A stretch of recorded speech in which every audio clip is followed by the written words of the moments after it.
দাদা হুজুরের নাম নবী পাক সাল্লাল্লাহু আলাইহি ওয়াসাল্লাম স্বপ্নে বলেছেন আব্দুল্লাহ, আব্দুল্লাহিল মারুফ মুহাম্মদ আবু বকর সিদ্দিক দাদা পেশাব রাহমাতুল্লাহ। সেই দাদা হুজুরকে আল্লাহ আমাদের পীর মুর্শিদ বানিয়েছে। নীতিতে আকীদায় নীতিতে নিজে কঠোর তৈরি হয়। আল্লাহ নবী সাহাবাদের নিয়াজ করে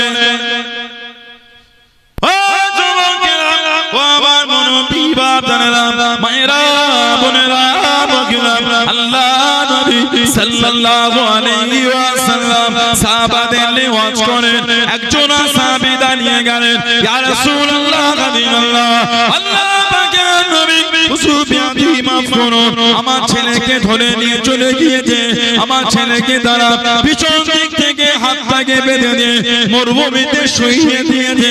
হুজুর আপনি আমার ছেলের জন্য দোয়া করেন, আপনি তার জন্য দোয়া চান। আল্লাহ নবী জানিয়ে দিয়ে ও আমার সাহাবী আমি নবী সাল্লাল্লাহু আলাইহি ওয়াসাল্লাম আমি নবী তোমার ছেলের জন্য দোয়া চাই, তোমার ছেলের কাছে খবরটা পৌঁছে দাও, তোমার ছেলের কাছে সংবাদটা পাঠিয়ে দাও, তোমার ছেলে জানো এই আমলটা শুরু করে দেয়। লা হাওলা ওয়ালা কুওয়াতা ইল্লা বিল্লাহ, লা হাওলা ওয়ালা কুওয়াতা ইল্লা বিল্লাহ। সাহাবী ছেলের কাছে খবরটা পৌঁছে দেন, সাহাবী আমল করা শুরু করে দেন। লা হাওলা ওয়ালা কুওয়াতা ইল্লা বিল্লাহ। আল্লাহ পাকের হুকুমে হাতের বাঁধন খানা খুলে গেল। জোরে বলুন সুবহান, আর একটু জোরে বলুন সুবহান। পিছন দিক থেকে হাত বেঁধে মরুভূমিতে ফেলে রেখেছে। বাপ এসে হুজুরকে বা নবী বলছে বলো লা হাওলা ওয়ালা কুওয়াতা ইল্লা বিল্লাহ। আধিপত্য কার? আধিপত্য হলো আল্লাহ, ক্ষমতা সবকিছু হলো আল্লাহ। কারো কোনো আধিপত্য নাই, কারো কোনো ক্ষমতা না, যা আছে ইল্লা বিল্লাহ, আল্লাহ ছাড়া কারো কিছু নাই। জোরে বলে সাহাবী ওই আমল করছেন, মুখটা বালুর দিকে মরুভূমি, আল্লাহ হাতের বাঁধন খুলে গেল। উনি ওদের সামনে উঠে দাঁড়িয়েছে, কোথা থেকে আমার কাছে ঘোড়া এলো, ঘোড়ার পিঠে চেপে পার হয়ে যায়, আমাকে কেউ বাধা দিল না। জোরে বলুন সুবহানাল্লাহ। আমরা এই তাওয়াক্কুলটা হারিয়ে ফেলেছি, আল্লাহর উপর এই ভরসা আমরা হারিয়ে ফেলেছি। সুখে দুঃখে বিপদ আপদ যাই হোক কারো উপর তাওয়াক্কুল হবে, তাওয়াক্কুল হবে আল্লাহর উপরে, তাওয়াক্কুল হবে আল্লাহর উপরে। আমার আল্লাহ নবী আলাইহিস সালাম দে করে হযরতে নবী ইউনূস আলাইহিস সালাম মাছের পেটের মধ্যে আল্লাহ পাক তাকে হেফাজত করেছেন। জোরে বলুন আলহামদুলিল্লাহ। বললেন না আল্লাহ আমার নবীকে গারে সূর জাবালে সূরের মধ্যে ওই হিজরাতের রাতে মক্কার ওই কুরাইশদের হাত থেকে আল্লাহ আমার নবীকে হেফাজত করেছেন। জোরে বলুন লা তাখাফ ইন্নাল্লাহ মা'ানা। আবু বকর ভয় খেও না, কি ভাবো এই গুহায় তুমি আর আমি? না না, আল্লাহ কোরআন শরীফে বলে আমার নবী বললেন ইন্নাল্লাহ মা'ানা। আবু বকর নিশ্চয় আল্লাহ এই গুহার মধ্যে তিনিও আমাদের সাথেই আছেন। জোরে বলেন হেফাজত কে করেছেন? আল্লাহ করেছেন। আমরা আল্লাহর উপর তাওয়াক্কুল ভুলে গেছি। সব সময় জবানে এই আমলটা রাখবেন, লা হাওলা ওয়ালা কুওয়াতা ইল্লা বিল্লাহ। হেফাজত কে করবে? আল্লাহ হেফাজত করবে। বলুন আলহামদুলিল্লাহ। আর কিতাব আছে আল বিদায়া ওয়ান নিহায়া, আল বিদায়া ওয়ান নিহায়া আল্লামা হাফিজ ইবনে কাসির রাহমাতুল্লাহ আলাইহি কিতাব লিখেছেন। সাহাবাদের একটা দল দ্বীনের খিদমত করতে করতে এগিয়ে যাচ্ছে। সাহাবাদের এই দল গিয়ে দাঁড়িয়ে গেল দরিয়ায়ে দাজলা, যেটাকে টাইগ্রিস বলা হয়। আপনারা চেঙ্গিস খান, হালাকু খান নাম শুনেছেন? তাতারিদের ক্ষমতা চেঙ্গিস খান, হালাকু খান নাম শুনেছেন? পৃথিবী যেখানে গিয়েছে সেখানে মুসলমানদের শহীদ করেছে। দল বেঁধে মুসলমান এই জমিনে শুয়ে পতদের মারা হবে, মুসলমানরা ভয়ে শুয়ে পড়েছে। এই দাঁড়া, উঠবি না, শুয়ে থাক, ছুরিতে ধার দিয়ে দিয়ে ওই শুয়ে আছে, ছুরিতে ধার দিচ্ছে, ওইভাবে শুয়ে আছে। এত মুসলমানদের অন্তর তখন ভয় ঢুকে গেছে। এই দাঁড়া, ছুরি না বাজার থেকে কিনে আনে, লা হাওলা ওয়ালা কুওয়াতা ইল্লা বিল্লাহ। যেখানে গেছে সেখানে মুসলমান শহীদ করেছে। ওদের অত্যাচারে ইরাকের মাটির নিচে গর্ত করে 4 লক্ষের বেশি মুসলমান মাটির নিচে ঢুকে গিয়েছিল। 4 লক্ষের বেশি মুসলমান। চেঙ্গিস খান এই জালেম ইরাক ওই দরিয়ায়ে দাজলার পারকে খুলে দিয়েছিল, গোটা ইরাককে পানির নিচে ডুবিয়ে দিয়ে 4 লক্ষের বেশি মুসলমান ওই ইরাকের মাটির নিচে থেকে বার হতে পারে। ওই মাটির নিচে পানি চলে গিয়েছিল, ওই নিচেতেই তারা শহীদ হয়ে গেছে। ইন্না লিল্লাহি ওয়া ইন্না ইলাইহি রাজিউন। কম কষ্ট দরিয়ায়ে দাজলা সাহাবাদের দল গিয়ে দাঁড়িয়ে গেল। আল বিদায়া ওয়ান নিহায়া কে আল্লামা হাফিজ ইবনে কাসির রাহমাতুল্লাহ লিখছেন, সাহাবারা গিয়ে দেখছেন এই নদী পার হওয়ার জন্য নৌকা নাই, বোট নাই, স্টিমার নাই, কিচ্ছু নাই। গোটা পানিটা জোয়ার ফুলে ফেপে আছে। সাহাবাদের মনের মধ্যে একটা ইতস্তত ভাব চলছে, এটা পার হয়ে যাব কি করে। হযরতে খালিদ বিন ওয়ালিদ আর হযরতে সাদ ইবনে আবি ওয়াক্কাস রাদিয়াল্লাহু তাআলাহুমা এই দুজন সাহাবা দাঁড়িয়ে একটা কঠিন ভাষণ দিয়ে দিলেন। দুজন সাহাবা দাঁড়িয়ে কঠিন একটা ভাষণ দিলেন। এ রাসূলুল্লাহ, সাহাবারা পিছনে যাবার কোনো গল্প হবে, যা হবে সামনে হবে। বোট নাই, নৌকা নাই, স্টিমার নাই, তো কি হয়েছে? পিছনে নাই, সামনে। আমরা দুনিয়ার জন্য বার হইনি, আমরা আল্লাহর দ্বীনের জন্য বার হয়েছি। বলুন না সুবহানাল্লাহ। সাহাবারা বললেন, ভয় খেও না, জিদার ঘোনারি টাইগ্রিস নদীর পানিতে নেমে পড়ো আর জবানে তোমরা পড়তে থাকো বিসমিল্লাহি তাওয়াক্কালতু আলাল্লাহ, বিসমিল্লাহি তাওয়াক্কালতু আলাল্লাহ, বিসমিল্লাহি তাওয়াক্কালতু আলাল্লাহ। সাহাবারা জিদার ঘোরালিয়ে ওই টাইগ্রিস নদীর পানিতে নেমে পড়ছে। সাহাবারা বলছে, ওয়াল্লাহি আল্লাহর কসম করে বলছি, সেদিন টাইগ্রিস নদীর পানিতে আমাদের পা ভিজা দূরের কথা, ঘোড়ার পা ভিজা দূরের কথা, ঘোড়ার পায়ের নিচেই যে খুর থাকে, খুর, ওটাও সেদিন টাইগ্রিস নদীর পানি লেগে ভেজে না। জোরে বলে। সাহাবারা বলে, সেদিন টাইগ্রিস নদীর পানি আল্লাহ আমাদের জন্য জমিনের মতন শক্ত করে দিয়েছিলেন। জোরে বলে। হেফাজত কে করেছে? হেফাজত আল্লাহ করেছেন। আল্লাহর উপর তাওয়াক্কুল করে, আল্লাহর উপর তাওয়াক্কুল করে যারা করেছে তাদের থেকে শিক্ষা না। তাওয়াক্কুল কারা করেছে?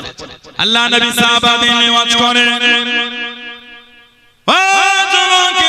আল্লাহ নবী সাল্লাল্লাহু আলাইহি ওয়াসাল্লাম সাহাবাদের নে বয়ান করেন, সাহাবাদের নিওয়াজ করেন। আল্লাহ নবী সাল্লাল্লাহু আলাইহি ওয়াসাল্লামের দরবারে একজন চলে হযরত আবু বসির রাদিয়াল্লাহু তাআলা আনহু রক্তখানা টপকে টপকে পড়ে, রক্তখানা শরীর থেকে গড়িয়ে যায়। হে হযরত আবু বসির, আল্লাহ নবী সাল্লাল্লাহু আলাইহি ওয়াসাল্লাম নববী শরীফে জানিয়ে দেন, ও আমি নবী সাল্লাল্লাহু আলাইহি ওয়াসাল্লাম গতকাল রাতে স্বপ্নের মধ্যে দেখতে পেলাম, খবরের মধ্যে দেখতে পেলাম আমি নবী আল্লাহ পাকের কাবা শরীফ খানা তাওয়াফ করে সাহাবাদের মধ্যে জানিয়ে দিল, আল্লাহ পাকের নবী হুজুর বিয়াদি মাফ করুন, কতদিন কাবা শরীফে যাই নাই, কতদিন কাবা শরীফকে দেখি না, একটু যদি কাবা শরীফে গেলেন আল্লাহ নবী হাও বলেন না, না বলেন না। সাহাবাদের মুখে মুখে, সাহাবাদের কানে কানে খবরটা পৌঁছে গেল। আল্লাহ নবী সাল্লাল্লাহু আলাইহি ওয়াসাল্লাম হুজুরের দরবারে ১৫০০ সাহাবা তৈরি হয়ে চলে এলেন। আসসালামু আলাইকুম ইয়া রাসূলুল্লাহ, হাবিবাল্লাহ। আল্লাহ পাকের নবী, হুজুর আপনি কখন যাবেন? আল্লাহ নবী জানিয়ে দিলেন, আমি নবী হাও বলি নাই, নাও বলি নাই, হুজুর আপনি যদি যেতেন আল্লাহ নবী ১৫০০ সাহাবাকে নিয়ে টুকটুক করে পার হয়ে গেলেন। জনে বলুন সুবহান। ১৫০০ সাহাবা ষষ্ঠ হিজরিতে রাসূল পার হলেন। আল্লাহ নবী সাল্লাল্লাহু আলাইহি সাল্লাম গেলেন, প্রথমে জায়গাটার নাম ছিল যুলহুলাইফা। জায়গাটার নাম যুলহুলাইফা, মদিনা শরীফের মিকাত। মিকাত শব্দের অর্থ হলো সীমানা, নির্দিষ্ট জায়গা। আল্লাহ নবী সাল্লাল্লাহু আলাইহি সাল্লাম গেলেন, কম বেশি ১৫০০ সাহাবাকে নিয়ে রাসূলুল্লাহ ইহরাম পড়লেন। কাবা শরীফে যাবে ইহরাম, কারণ শরীয়তের হুকুম হলো কেউ যদি হজ বা উমরা নিয়েতে কাবা শরীফে যেতে চায়, এই সীমানা পার হবার আগে তাকে ইহরাম পরে নিতে হবে। কেউ যদি বিনা ইহরামে সীমানা অতিক্রম করে, হুকুম হলো তাকে একটা দম, একটা পশুকে জবাই করতে হবে, একটা পশু জবাই করতে হবে, কুরবানি দিতে হবে। কদিন আগে আজকে একটা ভিডিও দেখছিলাম, একজন বলছে যে কুরবানি কোথা থেকে এলো, সে হযরত নবী ইব্রাহিম আলাইহিস সালাম আর নবী ইসমাঈল আলাইহিস সালাম, বাপ নবী ইব্রাহিম আলাইহিস সালাম, ছেলে নবী ইসমাঈল আলাইহিস সালামের গলায় ছুরি চালিয়েছিলেন, গলা কাটে না, সে তখন থেকে কুরবানি হয়েছে। কোথা লেখা আছে এটা দিতে হবে, ওটা দিতে, ওটা দিতে হবে। তোমরা তোমাদের ছেলেদের গলায় চালাও, আল্লাহ তোমাদের ঘরে ছেড়ে দিয়ে আল্লাহ হিফাজত করবে। মূর্খের স্বর্গে বাস করা ছাড়া দ্বিতীয় কিছু নয়। হুকুম যখন আমার দিনের মধ্যে আছে হালাল পশু, চতুষ্পদ হালাল পশুকে কুরবানি, সেখানে আপনার তো উচিত না আমার ধর্মের কিছু বিধানকে ক্রিটিসাইজ করা।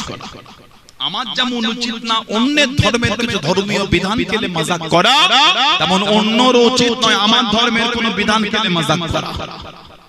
কথা বলুন না, আপনার ধর্ম আপনি স্বাধীনতায় পালন করবেন, আমার ধর্ম আমি স্বাধীনতায় পালন করব। আপনি আমার ধর্মের বিধানকে ক্রিটিসাইজ করার কে, আর আমি আপনার ধর্মের বিধানকে ক্রিটিসাইজ করার কে?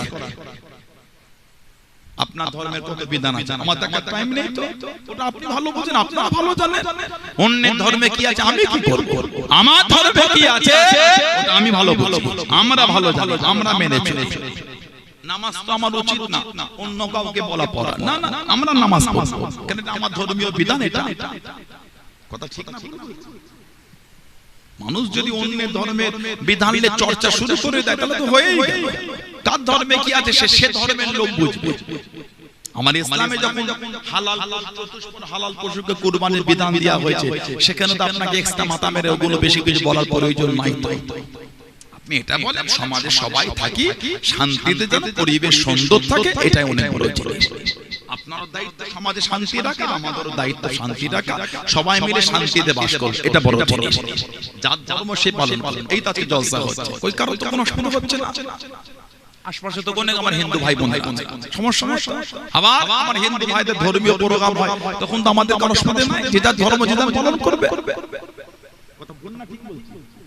আজকে আমাদের উচিত না জলসার মাইকটা নিয়ে গিয়ে মন্দিরের সামনে দিয়ে দিয়া, আর অন্যর ধর্মীয় প্রোগ্রাম হলে তারও উচিত না মাইকটা এনে মসজিদের সামনে দিয়ে দিয়া। কথা বল না, ঠিক বলছি। সবাইকে কাঁধে কাঁধ মিলে পরিবেশ ঠিক রাখতে হবে। আমার ভাইয়েরা, বাপজানেরা, ছেলেরা, যুবকেরা, আল্লাহর নবী সাল্লাল্লাহু আলাইহি ওয়াসাল্লাম এই যুলহুলাইফাকে হুজুরে হেরাম করতেন। হুজুর খবর পেলে মক্কার কুরাইশরা সামনে রাস্তা আটকেছে, হুজুর ওদিক থেকে না গিয়ে রুটটা চেঞ্জ করে হুজুর গেলেন হুদাইবিয়া হয়ে। হুজুরকে হুদাইবিয়ায় গিয়ে বাধা দিয়ে দিল, আপনাকে মক্কা শরীফে ঢুকতে দেওয়া হবে না। হুজুর অনেক বললেন, তারা মানল না। লাস্ট পর্যন্ত কুরাইশদের সাথে আমার নবী পাকের একটা চুক্তি হয়ে, যে চুক্তিটাকে ইতিহাসের পাতায় বলে সুলে হুদাইবিয়া বা হুদাইবিয়ার সন্ধি বা হুদাইবিয়ার চুক্তি, যার মধ্যে একটা শর্ত, এবছর আসা হবে না, আগামী বছরে আসবে, 3 দিনের বেশি থাকা হবে না, অস্ত্র একটা আনবে, হাতের বাইরে বার করতে পারবে না, আমাদের মধ্যে 10 বছর কোনো ঝগড়া অশান্তি হবে না। এই করে করে কিছু চুক্তি হয়েছে, যার মধ্যে একটা চুক্তি ছিল মক্কা শরীফের কোন লোক যদি মদিনা শরীফে চলে যায়, ওই লোকটাকে মক্কা শরীফে ফিরিয়ে দিতে হবে। তবে মদিনা শরীফের কোন মানুষ যদি মক্কা শরীফে চলে আসে, আমরা ওনাকে ফিরিয়ে দেব না। সাহাবাদের মনটা তখন একটু খারাপ হলো, হুজুর এটা কি করে? আল্লাহ নবী বলে মেনে নাও। কেন? আমার নবী তো নিজের ইচ্ছায় চুক্তি করছেন। আল্লাহ পাক কোরআন শরীফে বলেছেন, ওমা ইয়ানতিকু আনিল হাওয়া ইন হুয়া ইল্লা ওয়াহয়ুন ইউহা। আমার হাবিব ততক্ষণ পর্যন্ত কিছুই বলে না যতক্ষণ আমি আল্লাহ আমার হাবিবের উপর ওহী না করি। মানে আমার হাবিব ওটাই বলে যেটা আমি আল্লাহ ওহী করি। জোরে বলো, আর একটু ভালোবাসায় বলা গেল না সুবহানাল্লাহ। 6ষ্ঠ হিজরি সুলে হুদাইবিয়া, 8ম হিজরি ছিল ফাতে মক্কা, মক্কা বিজয়, আর 10ম হিজরি ছিল হজ্জাতুল বিদা, বিদায় হজ। 6ষ্ঠ হিজরি সুলে হুদাইবিয়া, কম বেশি 1500 সাল। এর 2 বছর পরে 8ম হিজরি ফাতে মক্কা, কম বেশি 10000 সাল। আর তার 2 বছর পরে হজ্জাতুল বিদা, কম বেশি 1.5 লক্ষ সাহাবা। জোরে বলে, ভালোবাসায় বলা গেল না সুবহানাল্লাহ। বর্তমান সময় আমাদের সোশ্যাল সাইটে শুনতে হয়, পড়তে হয় কি আমার নবীর আদর্শ নাকি ছিল নোংরা। আমার নবী নাকি উগ্র ছিলেন, আমার নবী নাকি মানুষের উপর জুলুম করেছেন। আস্তাগফিরুল্লাহ বলে লা হাওলা ওয়ালা কুওয়াতা ইল্লা বিল্লাহ। এডুকেটেড ভাইয়েরা আছেন, নেটটা চালু করে গুগলে যান, গুগলে গিয়ে লেখেন best man in the world, গুগলে গিয়ে লেখেন best man in the world, search করে এক নম্বরে যে নামটা দেখাবে ওই নামটা হলো হযরত মুহাম্মদ সাল্লাল্লাহু আলাইহি ওয়াসাল্লাম। জোরে বলুন না সুবহানাল্লাহ। আমার নবীর আদর্শ যদি নাউজুবিল্লাহ নোংরা হতো, গোটা পৃথিবী এক নম্বরে আমার নবীর নামটা মানতে বাধ্য হতো। আজ গোটা পৃথিবী এক নম্বরে আমার নবীর নামটা মানতে বাধ্য হয়েছে। কি পৃথিবীর মানচিত্রে এক নম্বরে যিনি মানুষ তিনি হলেন হযরত মুহাম্মদ সাল্লাল্লাহু আলাইহি ওয়াসাল্লাম। জোরে বলুন না সুবহানাল্লাহ। গোটা পৃথিবী এক নম্বরে মেনে নিয়েছে, নোংরা বলে নয়, ভদ্র নম্র সভ্য। ওয়া ইন্নাকা লাআলা খুলুকিল আযীম। আল্লাহ সার্টিফিকেট দিয়ে বলেছে লাকাদ কানা লাকুম ফি রাসূলিল্লাহি উসওয়াতুন হাসানাহ। জোরে বলে আর একটু ভালোবাসা বলা গেল না সুবহানাল্লাহ। আমার ভাইয়েরা, বাচ্চাদের ছেলেরা, যুবকেরা, মুরব্বিরা, আল্লাহ নবী অষ্টম হিজরি ফতে মক্কা হয়ে গেল, মক্কা বিজয়। কিতাবে এসেছে 20 রমাদান সাহাবারা রোজা রেখে মক্কা বিজয় করেছে। সুবহানাল্লাহ বলবেন না? সাহাবারা রোজা অবস্থায় মক্কা ফতে করেছে। আল্লাহ নবী কাবা শরীফের সামনে দাঁড়িয়ে গেলেন। ও যুবকেরা, আল্লাহ নবী ডাক দিয়ে দিলেন, ও বাবা উসমান ইবনে তালহা রাদিয়াল্লাহু তাআলা আনহু, আমি নবী সাল্লাল্লাহু আলাইহি ওয়াসাল্লাম কাবা শরীফের চাবিটা আমাকে দাও, কাবা শরীফের চাবিটা আমাকে দাও। আল্লাহ নবী সাল্লাল্লাহু আলাইহি ওয়াসাল্লাম কাবা শরীফের চাবিটা নিয়ে কে উসমান ইবনে তালহা আল্লাহ নবী হিজরতের আগে কাবা শরীফের কাছে দাঁড়িয়ে গেলেন। আল্লাহ নবী ডাক দিয়ে দিলেন, ও উসমান ইবনে তালহা মনটা কাঁদে, আল্লাহ পাকের কাবা শরীফের ভিতরে যাব, কাবা শরীফের ভিতরে ঢুকবো, একবার কাবা শরীফের চাবিটা আমাকে দাও। হযরত উসমান ইবনে তালহা আল্লাহ নবী সাল্লাল্লাহু আলাইহি ওয়াসাল্লামকে কাবা শরীফের চাবিটা দিলেন। আল্লাহ নবীকে জানিয়ে দিয়ে, ও হযরত মুহাম্মদ সাল্লাল্লাহু আলাইহি ওয়াসাল্লাম দুনিয়া সবাইকে চাবি দিল, আপনাকে চাবি দেবো না, আপনাকে কাবা শরীফে ঢুকতে দেবো না। আল্লাহ নবীর মনটা খারাপ হয়ে গেল। আল্লাহ নবী কাবা শরীফের কাছে দাঁড়িয়ে দাঁড়িয়ে হুজুর আমার জানিয়ে দিয়ে, ও উসমান ইবনে তালহা এমন একটা দিন আসবে, এমন একটা সময় আসবে, আল্লাহ রাব্বুল আলামিন কাবা শরীফের চাবি খানা আমি নবী আমার হাতে উঠিয়ে দেবে। আমি নবী কাবা শরীফের ভিতরে যাব, যাকে খুশি চাবি দেব, বাধা দিবার কেউ থাকবে না, আটকাবার কেউ থাকবে না। আল্লাহ নবী অষ্টম হিজরিতে যাবিনে কাবা শরীফের ভিতরে গিয়ে মহিলাগুলিকে বাইরে বার করে আল্লাহ নবী নামাজটা আদায় করে হুজুর আমার ডাক দিয়ে দিলেন, ও উসমান ইবনে তালহা সেদিনের কথা কি মনে পড়ে, সেদিনের কথা কি স্মরণ হয়? আমি নবী সাল্লাল্লাহু আলাইহি ওয়াসাল্লাম আমাকে ফিরিয়ে দিয়েছিলেন, আমাকে কাবা শরীফে ঢুকতে দাও না। আমি নবী জানিয়েছিলাম আল্লাহ রাব্বুল আলামিন কাবা শরীফের চাবি খানা আমি নবী আমাকে মিলিয়ে দেবে। ও উসমান ইবনে তালহা যাকে খুশি চাবি দেবো, আটকাবার কেউ থাকবে না, বাধা দিবার কেউ থাকবে না। আমি রাসূলুল্লাহ আজকে দিনে কাবা শরীফের চাবি খানা তোমার হাতে উঠিয়ে দিলাম। জনে বলুন সুবহান, আর একটু জনে বলুন সুবহান। সেদিন আমাকে তুমি ফিরিয়েছিলে কাবা শরীফে ঢুকতে দাও। আমি রাসূল সেদিন বলেছিলাম চাবি আল্লাহ আমি নবী আমার হাতে একদিন দেন, এই ধরো চাবি, আমি অন্য কাউকে নাই তোমাকেই দিলাম, আর কিয়ামত পর্যন্ত কাবা শরীফের চাবি আল্লাহ তোমার খানদানের হাতে আল্লাহ রেখে দেবে। জোরে বললেন না সুবহানাল্লাহ। হযরত উসমান ইবনে তালহা বলছে হুজুর যখন আমার হাতে চাবি দিচ্ছে আমার জন্য মনে হচ্ছে চাবি আমার হাতে, আল্লাহ যেন আমার অন্তর ঈমানের নূরে দিয়ে দিয়ে। জোরে বলো। তিনজন দল বেঁধে চলে গেলে মদিনা শরীফে। তারপরে তিনজন, একজনের নাম হযরতে উসমান ইবনে তালহা, আর একজনের নাম হযরতে আমর ইবনুল আস, আর একজনের নাম হযরতে খালিদ বিন ওয়ালিদ রাদিয়াল্লাহু তাআলা আনহুম আজমাইন। এই তিনজন দল বেঁধে গেলেন মুসলমান হবে। হযরত উসমান ইবনে তালহা, খালিদ বিন ওয়ালিদ রাদিয়াল্লাহু আনহুমা হুজুরের নূরের হাত ধরে মুসলমান হলেন। হযরতে আমর ইবনুল আস রাদিয়াল্লাহু আনহু উনি হাতটাকে সরিয়ে নিয়েছিলেন। আমার নবী বললেন, কি ব্যাপার, মুসলমান হবে না?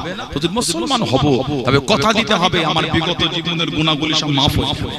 আমার নবী বললেন, যে ব্যক্তি আল্লাহর দিনে ফিরে আসে, আল্লাহ তার বিগত জীবনের গুনাহগুলি আল্লাহ সব maaf করে দেন। জোরে বলে, আর একটু জোরে বলা গেল না? ওনারা দিনে এসেছেন অর্থের জন্য নয়, আল্লাহ আল্লাহ রাসূলের ভালোবাসা। গত কদিন ধরে সোশ্যাল সাইট একটা চর্চা চলছে, কোন রাজ্যটা আমার ঠিক মনে পড়ছে না এই মুহূর্তে। এটা ইয়ং ছেলে, গালভর্তি দাড়ি, ইসলাম কবুল করেছে, খুব ধনী ঘরে সন্তান। ওনাকে প্রশ্ন করছে, আপনি কি করবেন? না, আমার নিজের ইচ্ছাই করি, কেউ আমাকে বলে না। আমি সোশ্যাল সাইট ঘেটে ভালো লেগেছে, মেনেছি, ভালো লেগেছে, মেনেছি। আজকেই দেখছিলাম আমাদের পশ্চিমবঙ্গের কোন একটা জেলায় একটা মেয়ে মানে ইসলাম ধর্ম কনভার্ট করেছে, চেঞ্জ করেছে, ইসলাম ধর্ম চেঞ্জ করেছে, তার স্বাধীনতা সে করেছে। আযাবুন শাদীদ আখিরাতের জন্য আল্লাহ রেখেছে, আযাবুন আলী, আযাবুন শাদীদ, কঠিন শাস্তি, কিন্তু সে চেঞ্জ করেছে, তার ব্যাপার। এই লিয়ে আমরা আপনার হই হল্লা চিল্লামিল্লি কোনো ব্যাপার আছে? যার যেটা লেগেছে সেটা করেছে। বাই প্রেসার ক্রিয়েট করে যদি কিছু হয় সেটা ভিন্ন ব্যাপার। স্বেচ্ছায় ব্যক্তিগত স্বাধীনতা করেছে। ওই ছেলেটাকে বারবার এটা ওটা প্রশ্ন, লাস্টে প্রশ্ন করছে, তুমি তোমার বাপের এই অর্থগুলোকে হাতাবে বলে তুমি এ করেছো? জবাব কি দিচ্ছে জানেন? আমার কিচ্ছু লাগবে না, সব দিয়ে দিয়েছি, আমার কিছুই লাগবে না, আমি চাই আমার আল্লাহ আল্লাহর রাসূলকে ভালোবাসি। জোরে বলো। এই ঘটনাটা দেখে হযরত সাহাবী মুসআব বিন উমাইর রাদিয়াল্লাহু তাআলার কথা মনে পড়ে গেল। আমার হুজুর একটা সাহাবী ছিলেন, এক লম্হার জন্য আমার রাসূলের চেহারা মোবারক দেখে ঈমানের কালিমা পড়ে মুসলমান হয়ে গেছিলেন। জোরে বলুন সুবহানাল্লাহ। হযরত মুসআব বিন উমাইর রাদিয়াল্লাহু তাআলা জীবনে বলে অবাক হয়ে যাবে, যে জামাটা জীবনে উনি একবার গায়ে দিয়েছে, ওই জামাটা উনি দ্বিতীয়বার আর গায়ে দেয়নি। যে জামা একবার গায়ে উঠেছে, ওই জামা দ্বিতীয়বার গায়ে ওঠেনি। কত জমিদারের ছেলে বুঝতে পেরেছেন? মক্কা শরীফে যে রাস্তাতে হেঁটে হেঁটে চলে যেত, ওই রাস্তাতে যেই যেত দাঁড়িয়ে বলতো, এই রাস্তা থেকে মুসআব বিন উমাইর গিয়েছেন। কেন? এত দামি খুশবু। এক লম্হার জন্য চেহারায় অদ্দুহা দেখে মুসলমান হলেন। আল্লাহ নবী যখন নবাব শরীফ হজ করতেন, উনি আমার নবীর দরবারে বসতেন, নবীর সামনে যেতেন, আমার হুজুরের নূরের চোখ দিয়ে খালি পানি গড়াতো। সাহাবারা বলতেন, হুজুর মুসআব বিন উমাইরকে দেখলে কাঁদেন। আল্লাহ নবী বলতেন, আমার মুসআবকে দেখলে ওর ওই জীবনটার কথা আমার মনে পড়ে যায়। কোন জীবন? আমি দেখেছি ওকে, যে জামাটা একবার গায়ে দিয়েছে, দ্বিতীয়বার আর গায়ে দেয়। আজকে ওই ছেলেটাকে দেখো, ও আল্লাহ আর আল্লাহর রাসূলকে এত ভালোবেসেছে, ও আজকে আমার দরবারে এসে ছিঁড়া ফাটা জামা পরে বসে আছে। ও আল্লাহ আর আল্লাহর রাসূলকে এত ভালোবেসেছে, ওর ওই জীবন ছেড়ে দিয়ে যে চাদরটা গায়ে দিয়েছে, তালি দেওয়া, তাপ্পি দেওয়া, সেলাই করা, মানে সব ছেড়ে দিয়েছে, আল্লাহ আল্লাহর রাসূলকে ছাড়ে না। জোরে বলে আরেকটু ভালোবাসায় বলা গেল না সুবহানাল্লাহ। আমার ভাইয়েরা, বাপজানেরা, ছেলেরা, যুবকেরা, মুরব্বীরা, অষ্টম হিজরি হুজুরে সাহাবী হযরতে আমর ইবনুল আস, উনিও মুসলমান হলেন তিনজন। কে আমর ইবনুল আস? যাকে 14 হিজরি ওমরে ফারুক মিশরের গভর্নর করেছিলেন। ইসলাম জাহানের দ্বিতীয় খলিফা হযরত ওমর রাদিয়াল্লাহু তাআলা ভূমিকম্প হলে পায়ের গোড়ালি দিয়ে জমিনে ঠুকতেন আর বলতেন, এই জমিন, আমি ওমর কি তোমার উপর ইনসাফ করি না? আল্লাহর হুকুমে থামো। বলার সঙ্গে সঙ্গে জমিনের ভূমিকম্প বন্ধ হয়ে যেত। জোরে বলে আর ভালোবাসা বলা গেল না সুবহানাল্লাহ। কে? হযরত ওমর রাদিয়াল্লাহু আনহু খলিফাতুল মুসলিমিন। মিশর ফাতে হলো, নীল নদের পানি বন্ধ হয়ে গেলে তাদের বিশ্বাস ছিল একটা মেয়েকে ওই নীল নদে ঘুরিয়ে কতল করে রক্তটা নীল নদে ছিটাতো। ওদের বিশ্বাস ছিল তারপরে নীল নদের পানি প্রবাহিত হবে। প্রত্যেক বছর পানি বন্ধ হয়েছে, মিশরের লোক চাষ করতে পারছে না। আজকেই পড়ছিলাম আল্লাহ পাক মুসা আলাইহিস সালামের জামানায় ফিরাউনের দাদুকাল আল্লাহ পাক গজব দিয়েছে, কয়েক প্রকারের গজব, যার মধ্যে একটা গজব ছিল ব্যাঙ। ব্যাঙ বলেন না, ব্যাঙ কেমনি মারতেন। নবী ইব্রাহিম আলাইহিস সালাম নমরুদ যখন আগুনে দিয়ে আগুন ধরিয়েছিল, ওই ব্যাঙ দিয়ে ওই আগুনের কাছে গিয়ে পিচ্ছাপ করেছিল। আল্লাহ জিজ্ঞাসা করে, আল্লাহ আমি জানি আমি এই নমরুদের আগুন আমি বন্ধ করতে পারবো না, আমি এই আগুন আল্লাহ আমি বন্ধ করতে পারবো না, তবে আল্লাহ আমি এটা বোঝাতে চেয়েছি আমি এই জালেমের পক্ষে নয়, আমি ইব্রাহিম নবীর পক্ষে। জোরে বলো, আর একটু জোরে বলা গেল না সুবহানাল্লাহ। ফিরাউনের সময় মুসা আলাইহিস সালাম ওনার উপর এত জুলুম করে আল্লাহ নারাজ হয়ে ব্যাঙ দিয়েছে। 5টা ব্যাঙ মারলে 10টা ব্যাঙ কোথা থেকে চলে আসে। মানুষের মাথায় উকুন হয়ে গেছে, উকুন হয়েছে। মানুষ এই কষ্টে গোটা শরীরে যত চুল ছিল গোটা শরীরে সব চেঁচে ফেলেছিল। এত কষ্ট শুধু কারণ আল্লাহ নাফরমানি করেছিল। আল্লাহ নবী মুসা আলাইহিস সালামের উপর জুলুম করে অত্যাচার করেছিল। আমার ভাইয়েরা, বাচ্চাদের, ছেলেরা, যুবকেরা, মিশর নীল নদের পানি বন্ধ। মিশরের গভর্নর আমাদ ইবনুল আস হযরত ওমর ফারুককে চিঠি লিখেছে, হুজুর এই ব্যাপার। ওমর ফারুক চিঠিটা পেয়ে চিঠির উত্তর লিখে বিসমিল্লাহির রহমানির রহিম। ওমরের তরফ থেকে নীল নদের প্রতি চিঠি, উনি নীল নদকে চিঠি দিচ্ছেন। সুবহানাল্লাহ। নীল নদ তুমি যদি আল্লাহর হুকুমে প্রবাহিত হও, তোমার পানির আমাদের দরকার আছে। তুমি যদি নিজের ইচ্ছায় হও, তোমার পানির আমাদের কোনো দরকার নাই। এই চিঠিটা লিখে উনি মিশরে পাঠিয়ে বলে এটা নীল নদে দিয়ে দাও। এই চিঠিটা নীল নদে রাখা হয়েছে আল্লাহর হুকুম। ওই যে পানি প্রবাহিত হয়েছে আজও চলছে, আর বন্ধ হয় না। জোরে বলে আর একটু ভালোবাসায় বলা গেল না সুবহানাল্লাহ। আমাদ ইবনুল আস উনাকে মিশরের গভর্নরের দায়িত্ব দিলেন উমরে ফারুক। 2 নম্বর হযরতে খালিদ বিন ওয়ালিদ রাদিয়াল্লাহু তাআলা 150 বেশি জীবনের যুদ্ধের সেনাপতির দায়িত্ব দিয়েছে। একটা তো হারেন না, প্রত্যেকটা আল্লাহ আমাকে জয়ী করেছেন। জোরে বলে যে টুপিটা মাথায় দিয়ে যুদ্ধ করতেন, ওই টুপিতে ছিল আমাদের নবী সাল্লাল্লাহু আলাইহি সাল্লামের নূরের বদন শরীফের চুল মুবারক, ওই টুপির মধ্যে জড়ানো, ওই টুপিটা মাথায় দিয়ে যুদ্ধ করতেন। জোরে বলুন না সুবহানাল্লাহ। 3 নম্বর হযরতে উসমান ইবনে তালহা, হযরত মুসআব বিন উমাইর হুজুর যখন মুসলমান হলে আমার নবীর দরবারে বলেছিলেন, হুজুর আমি যে মুসলমান এটা আপনি কাউকে বলবেন, আগে ইসলামের নিয়ম কানুনগুলো শিখে নিন একটু। উনি লুকিয়ে লুকিয়ে নামাজ পড়তেন, ওটা উসমান ইবনে তালহা মক্কা শরীফে বলে দিয়েছিল। ওনার উপর একটু জুলুম হয়েছিল। 8ম হিজরি ফতে মক্কা আর 6ম হিজরি সুলহ হুদায়বিয়া আল্লাহ নবী চুক্তি করলে মক্কা শরীফের কেউ এলে ফিরিয়ে দিতে হবে, মদিনা শরীফের কেউ গেলে ফিরিয়ে দেওয়া হবে। হুজুর চুক্তি করে চলে এলেন। এর বছর খানেকের মধ্যে মক্কা শরীফ থেকে চলে এসেছিল হযরতে আবু বসির রাদিয়াল্লাহু তাআলা। হযরতে আবু বসির রাদিয়াল্লাহু তাআলা আমার হুজুরের ভালোবাসার সাথী, জানা চেন দিয়ে শিকল দিয়ে মক্কা শরীফে কুরাইশরা বেঁধে রেখে কষ্ট দিত। উনি এই চেনটা ছুটিয়ে ছুটে ছুটে হেঁটে হেঁটে কাউকে দাঁড় করিয়ে কারো উটের পিঠে ঘোড়ার পিঠে চেপে মক্কা শরীফ থেকে মদিনা শরীফে চলে আসলেন। কিতাব এসেছে যে রাস্তাতে ঢুকেছেন গোটা রাস্তায় খালি রক্ত টপকেছে। আল্লাহ নবীর কাছে দেখে দাঁড়িয়ে গেলেন, ও যুবকেরা, ও আমার মুরব্বি বাবারা, মায়েরা, বোনেরা, বগিরা, আল্লাহ নবী সাল্লাল্লাহু আলাইহি ওয়াসাল্লাম হুজুরের কাছে দাঁড়িয়ে গেলেন। আসসালামু আলাইকুম ইয়া রাসূলুল্লাহ, হাবিবাল্লাহ। আল্লাহ নবী সালামে জবাব করে দেন, ইয়া রাসূলুল্লাহ, হাবিবাল্লাহ। আল্লাহ আমি আবু বসির মক্কা শরীফ থেকে চলে এসেছি, হুজুর আমি মুসলমান হয়ে গিয়েছি। এরা আমাকে বড় কষ্ট দেয়, এরা আমাকে বড় জুলুম করে, হাতে পায়ে চেন দিয়ে বেঁধে আমাকে বড় মানে। হুজুর আমি মুসলমান হয়ে গিয়েছি, আপনার কাছে চলে এসেছি। আর আমি মক্কা শরীফে যাব না, আর আমি মক্কা শরীফে ফিরবো না, আপনার কাছে থাকবো বলে এসেছি। আল্লাহ নবী নূরের চক্ষু থেকে টপ টপ করে পানিটা গড়িয়ে গড়িয়ে চলে যায় আল্লাহ নবী কানে, হযরত আবু বসির কানে। ও যুবকেরা, যখন কুরাইশা নিয়ে গেল আল্লাহ নবী সাল্লাল্লাহু আলাইহি ওয়াসাল্লামের কাছে দিয়ে দাঁড়িয়ে গেল, ও হযরত মুহাম্মদ সাল্লাল্লাহু আলাইহি ওয়াসাল্লাম, আপনি আমাদের জবান দিয়ে দেন, আপনি আমাদের কথা দিয়ে দেন, মক্কা শরীফের পেছনে আপনি তাকে ফিরিয়ে দেবেন, আপনি তাকে পাঠিয়ে দেন।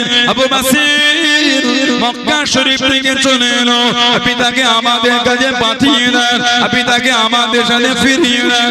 আল্লাহ নবীর নূরের চক্ষু থেকে টপ টপ করে পানিটা গড়িয়ে গড়িয়ে চলে যায়। হযরত আবু বাসির জানিয়ে দিল, ইয়া রাসূলুল্লাহ, হাবিবাল্লাহ, আল্লাহ পাকের নবী হুজুর বিয়াদি মাফ করো, মক্কা শরীফে আমি আর যাব না, এরা আমাকে বড় কষ্ট দেয়, এরা আমাকে বড় মানে। আল্লাহ নবী চোখ ভরা পানিলে কেঁদে কেঁদে জানিয়ে দিয়ে, ও আবু বাসির, চলে যাও চলে যাও, আমি নবী তোমায় জায়গা দিতে পারবো না, আমি নবী তোমায় আটকাতে পারবো না, আমি নবী সাল্লাল্লাহু আলাইহি ওয়াসাল্লাম এদের জবান দিয়েছি, এদের কথা দিয়েছি, ও আবু বাসির, আমার দরবার থেকে চলে যাও, আমি তোমাকে রাখতে পারবো না, আমি তোমাকে জায়গা দিতে পারবো না। হযরত আবু বাসির কানে আল্লাহ নবীও কানে, হযরত আবু বাসির, ইয়া রাসূলুল্লাহ, হাবিবাল্লাহ, হুজুর আমি যাব বলে আসি না, হুজুর এরা আমাকে বড় কষ্ট দেয়, সব রেখে চলে এসেছি, হুজুর আমাকে ফিরিয়ে দেবেন না। আল্লাহ নবী চোখ ভরা পানি নিয়ে বলে, ও আবু বাসির, আমি ওয়াদার খিলাফ করতে পারবো না, চলে যাও চলে যাও, আমার দরবার থেকে চলে যাও। হযরত আবু বাসির রাদিয়াল্লাহু তাআলা আনহু কাঁদতে কাঁদতে চলে যায়, কিছুটা দূরে দাঁড়িয়ে গিয়ে আল্লাহ নবী দিকে ফিরে ফিরে চোখ ভরা পানি নিয়ে কাঁদে। আল্লাহ নবী জানিয়ে দিলেন, ও আবু বাসির, চলে যাও চলে যাও, এমন একটা দিন আসবে, এমন একটা সময় আসবে, আমি নবী আমার তরফ থেকে দাওয়াতখানা তুমি পাবে। জোরে বলুন সুবহান, আর একটু জোরে বলুন সুবহান। সবে ইসলাম কবুল করে এত কষ্ট করে মদিনা শরীফে এসে পৌঁছেছে, গোটা মদিনা শরীফের রক্ত রাস্তায় খালি রক্ত টপ টপ টপকে ঝরছে, এই অবস্থায় নবীর দরবার খালি হুজুরের কাছে এসেছে, আল্লাহর নবী বলেন চলে যাও, উনি কাঁদতে না বলতে, হুজুর যাব বলে আসি না, তো কষ্ট করে। নবী আবার বলতে চলে যাও, কেন? আমি নবী তো তোমার জন্য ওয়াদার খেলাফ করতে পারবো না। বলুন না সুবহানাল্লাহ। হযরত আবু বাসির কাঁদতে কাঁদতে চলে যান, বেশ কিছুটা গিয়ে তিনজন বসে বসে রেস্ট নিচ্ছেন, জিরোচ্ছেন। কিতাবে এসেছে হযরত আবু বাসির রাদিয়াল্লাহু আনহুকে বলছেন, হ্যাঁ আবু বাসির, যেই নবীর ভালোবাসায় কষ্ট করে চলে এলে, যে নবীর মুহাম্মদে এত কষ্ট উঠিয়ে তুমি এলে, সেই নবীও তোমায় জায়গা দিল, সেই নবীও তোমায় জায়গা দিল। কি ঈমান সাহাবা, উনি কাঁদছেন আর বলছেন, এই কুরাইশ বেঈমান জাহান্নামী, নবীর প্রতি যা ভালোবাসা ছিল, ভালোবাসাটা আমার আরো বেড়ে গেল। বলুন না সুবহানাল্লাহ। আর একটু জোরে বলা গেল না, কারণ আল্লাহর নবী আমার এত কষ্ট দেখলো, নবী কিন্তু নবীর ওয়াদার ভঙ্গ করে। সুবহানাল্লাহ বলবেন না? আল্লাহ রাসূল যে তোদের সাথে জবান দিয়েছে মক্কা শরীফের কেউ এলে ফিরিয়ে দেবে, আমার কষ্ট দেখার পরও রাসূল কিন্তু রাসূলের ওয়াদা ভঙ্গ করেনি। এই বেঈমান নবীর প্রতি যা ভালোবাসা ছিল, ওই ভালোবাসাটা আমার আরো বেড়ে গেল। জোরে বলুন না সুবহানাল্লাহ। মাঝে মাঝে এই শব্দগুলো আমরা শুনতে পাই, নেটও পাই, প্রকাশ্য পাই। তোরা আল্লাহর এত কাজ করছিস, তোদের উপর এত কষ্ট হচ্ছে কেন? তোদের আল্লাহ তোকে ভালোবাসে না, বল। কথা বলছেন না কেন? নেটে শোনা যায় না কেন? কমেন্টে। এটা সবর করাটার নামই তো ভালোবাসা, এটা সবরের নামই তো ভালোবাসা। ধৈর্য দিয়ে মজবুতির সাথে সাথে বলছে, বলুক আমি তো আমার আল্লাহকে ভালোবাসি, আমি তো আমার রাসূলকে ভালোবাসি, হাজার কষ্ট পেল আমি ওইখানে মজবুত ইনশাআল্লাহ বলে, হাজার দুঃখ পেল আমি ওইখানটায় মজবুত। বলুন ইনশাআল্লাহ। জোরে বলেন আল্লাহুম্মা। দুনিয়া থেকে হয়ে গেল, আমি ওইখান থেকে সরব না। হুজুরের সাহাবী ছিলেন বিলাল ইবনে রাবাহ রাদিয়াল্লাহু তাআলা, জানা কি এত মেরেছিল শরীরে চামড়া গুলো ফেটে রক্ত ঝরেছিল। বিলাল ইবনে রাবাহ শরীর ফেটে রক্ত ঝরছে। কে বিলাল ইবনে রাবাহ, যিনি আমাদের নবী পাকের মুয়াজ্জিন। বিলাল ইবনে রাবাহ রাদিয়াল্লাহু আনহু আরেকটা মুয়াজ্জিন ছিলেন আব্দুল্লাহ ইবনে উম্মে মাকতুম রাদিয়াল্লাহু তাআলা। তবে নবী পাক একজনকে আযান শিখিয়েছিলেন, ওনার নামটা জানেন আপনারা? আল্লাহর নবী নিজে মাথায় হাত দিয়ে বরকতের দোয়া করে আযান শিখিয়েছিলেন। ওনার নাম হলো হযরত আবু মাহযুরা রাদিয়াল্লাহু তাআলা। হুজুর সফর থেকে ফিরছেন, হুজুর সফর থেকে আসে, ওনায় সফর থেকে ফিরে নামাজের সময় হলো হযরত বিলাল হুজুরকে আমার নবী বলে আযান।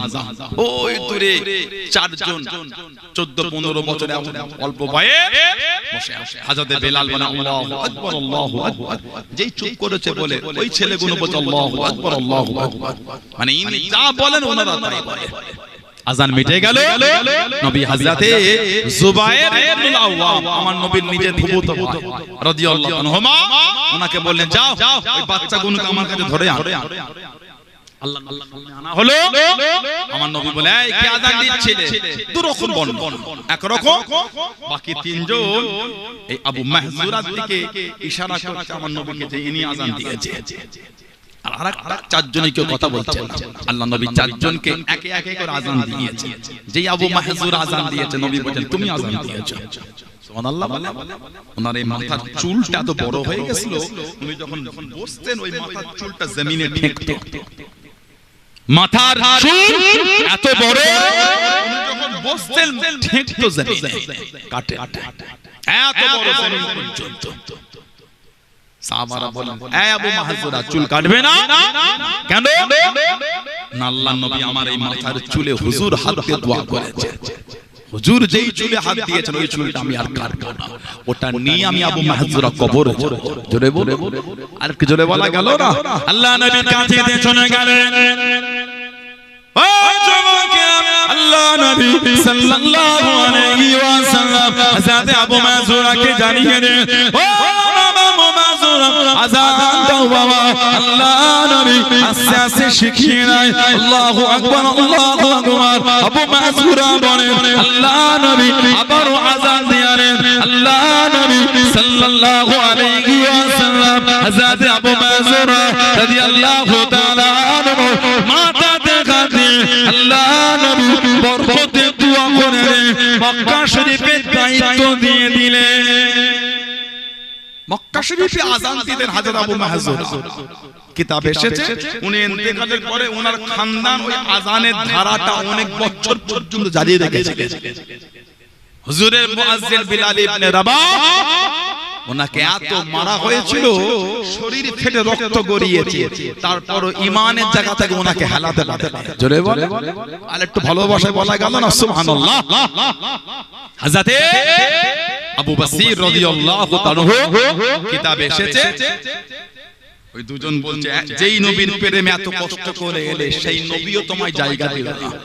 উনি কাঁদছেন আর বলছেন নবীর প্রতি যা ভালোবাসা ছিল ভালোবাসাটা আমার আরো বেড়ে গেল। বলুন না সুবহানাল্লাহ। কেন? নবী এত কষ্ট থাকার পরও ওয়াদার ভঙ্গ করে। দুজন ব্যাগ থেকে খাজুর বার করে খাচ্ছেন, উনি বলেন তোমাদের তলোয়ারটা কত সুন্দর, একটু দেবে। নিয়ে দেখতে দেখতে দুজনের মধ্যে একজনকে জাহান্নামের মেহমান করে দিয়েছে। একজন ওখান থেকে পার হয়ে গেল, উনি উঠে দাঁড়ালেন। মক্কা শরীফ গেলেন না, আর মদিনা শরীফের দিকে তাকিয়ে খালি কাঁদছেন। আমি যদি মদিনা শরীফে যাই আল্লাহ নবী আমাকে আবার ফিরিয়ে দেবেন, ওয়াদা রাসূলুল্লাহ ভঙ্গ করবে না। কি হবে? উনি মক্কা শরীফে গেলেন না, মদিনা শরীফে ফিরলেন না। রাস্তায় এক জায়গায় জঙ্গল থেকে উনি রয়ে গেলেন। এই খবরটা চতুর্দিকে ছড়িয়ে গেল। মক্কা শরীফে যখনই কেউ মুসলমান হতো ওনার কাছে এসে জড়ো হতো। এই করে করে কম বেশি 350 জন মতন সাহাবার একটা দল তৈরি হয়ে গেল। জোরে বলো, আর একটু ভালোবাসায় বলা গেল না সুবহানাল্লাহ। মদিনা শরীফে যাচ্ছে, সব ওইখানে জড়ো হচ্ছে।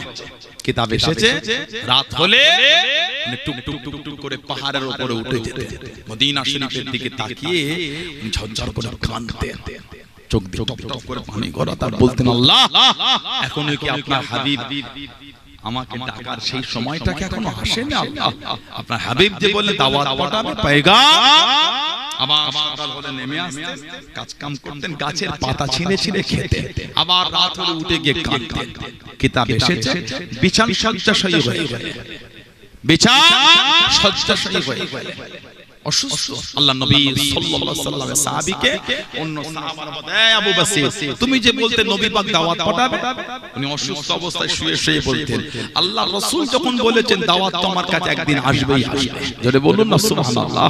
বিমারে পড়ে গেলেন, আল্লাহ নবী সাল্লাল্লাহু আলাইহি ওয়াসাল্লাম একজন সাহাবীকে পাঠালেন, যাও আমার আবু বসিরকে আমার তরফ থেকে দাওয়াতটা দিয়ে আসো। ওনার কাছে এসে বলে, আল্লাহ নবী আপনাকে ডেকেছেন, দাওয়াত দিয়েছেন। উনি এত খুশি হয়ে গেছিলেন, ওই অসুস্থ হয়ে বিছানায় শুয়ে শুয়ে বলেছিলেন, আশহাদু আল্লা ইলাহা ইল্লাল্লাহু ওয়াহদাহু লা শারীকা লাহু ওয়া আশহাদু আন্না মুহাম্মাদার আবদুহু ওয়া রাসূলুহু সাল্লাল্লাহু আলাইহি ওয়াসাল্লাম ইন্তেকাল হয়ে গেলেন। ইন্না লিল্লাহি ওয়া ইন্না ইলাইহি রাজিউন। সেই সাহাবাদের জীবনী থেকে এত কষ্ট হবার পরও ঈমানের জায়গায় কিন্তু মজবুত ছিলেন, এত কষ্ট যাওয়ার পরও কিন্তু ভালোবাসার জায়গা থেকে জাররা পরিমাণ সরে। আমাদের সামান্য কিছু বাড়িতে অসুস্থ হয়ে গেল, আমাদের জবানের ভাষার পরিবর্তন, বাজারে গিয়ে আর ঔষধ কিনে কিনা পারি না, ভালো লাগে না, একটা যেন হসপিটাল তৈরি হয়ে গেছে। যত রোগ আল্লাহ যেন আমার ঘরে ঢেলে দিয়েছে। লা হাওলা ওয়ালা কুওয়াতা ইল্লা বিল্লাহ। এটা মুমিনের মুখের ভাষা না, এটা আমার বাড়ি নার্সিং হোম তৈরি হয়েছে, যত রোগ আল্লাহ যেন এলাকাতে আমার ঘরে ঢেলে দিয়েছে। এটা মুমিনের মুখের ভাষা না, তো এটা মুমিন সুখ আলহামদুলিল্লাহ, দুঃখ আলহামদুলিল্লাহ, এটার নাম হলো মুমিন। সুবহানাল্লাহ বলে, এটার নাম হলো ঈমানদার। কিন্তু আমাদের সবর কমে গেছে, এজন্য তো আমাদের এই করুণ অবস্থা। ইসলামের বিধান, শরীয়তের নিয়ম কানুন, এটা আমাদের কাছে আস্তে আস্তে অপরিচিত হয়ে যাচ্ছে। ইসলামের নিয়ম কানুন বিধান, এটা আমাদের কাছে আস্তে আস্তে অপরিচিত তৈরি হচ্ছে, এজন্য আমাদের এই হাল হচ্ছে। সবরের জায়গায় মজবুত না, ধৈর্যের জায়গা আমরা এখনো মজবুত হতে পারি। সবর ধৈর্যের জায়গা যারা মজবুতি ছিলেন তাদের দিকে দেখে, সবরের জায়গায় কারা জীবনকে কাটিয়েছে। আল্লাহ নবী সাল্লাল্লাহু আলাইহি ওয়াসাল্লাম হুজুর আমার খন্দকে জমিনে গেলেন, খন্দক মানে গর্ত খনন করা যুদ্ধ, মদিনা শরীফের একটু বাইরে হয়েছিল খন্দক। আমাদের নবী সাল্লাল্লাহু আলাইহি ওয়াসাল্লাম হুজুর গেলে, কিতাবে এসেছে আল্লাহ নবী সাল্লাল্লাহু আলাইহি ওয়াসাল্লাম সাহাবাদের কাঁধে কাঁধ মিলিয়ে মাথায় করে হুজুর মাটি বয়েছিলেন। জোরে বলুন সুবহানাল্লাহ বললেন না, হুজুর সাহাবাদের কাঁধে কাঁধ মিলিয়ে মাথায় করে মাটি বয়েছে। সাহাবারা হুজুরের কাছে বলে, ইয়া রাসূলুল্লাহ, হুজুর বড় ক্ষুধার্ত হয়ে গেছে, খাবার কিছু আছে? নবী বললেন না। সাহাবারা দেখাতে হুজুর পেটে একটা পাথর বেঁধেছে। সাহাবাদের আমার নবী দেখালেন নবীর পেটে দুটো পাথর বাঁধা আছে। আল্লাহ নবী সাহাবারা চোখ ভরা পানি দিয়ে বলে, হুজুর আমাদের আর খাবার লাগবে না, হুজুর একটু আপনি আমাদের কাছে দাঁড়ান। সাহাবারা পেটে পাথর বেঁধেছে, ওই জায়গাতে দাঁড়িয়ে সাহাবারা সবরের জায়গায় মজবুত থেকেছেন। জোরে বলুন না সুবহানাল্লাহ। আল্লাহ আমাদের সবরটা বাড়িয়ে দেন, আল্লাহ আমাদের ঈমান শরীয়তের রাস্তায় আল্লাহ চলা তৌফিক দান করে। বলুন আমিন।